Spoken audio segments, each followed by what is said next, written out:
આપ સૌ મિત્રો જાણો છો કે છેલ્લા એકાદ મહિનાથી આ નરેન્દ્ર મોદીના નીતિવેશિક નિર્ણયને હિસાબે જે આ દેશની અંદર જે બેહાલીનો માહોલ ઊભો થયો છે, મોંઘવારીએ માજા મૂકી છે અને એને વચનો આપેલા હતા કે મારી બેનને હું ધુવાડો નહીં લાગવા દઉં, પણ બેનને ધુવાડો તો ઠીક, અત્યારે બાટલા પૈસા દઈને જે બાટલા જોઈએ છે એ મળતા નથી.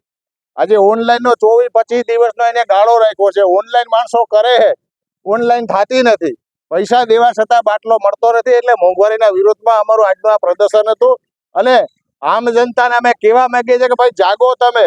આ દેશની અંદર નરેન્દ્ર મોદી સરેન્ડર થઈ ગયા છે અમેરિકાની સાથે.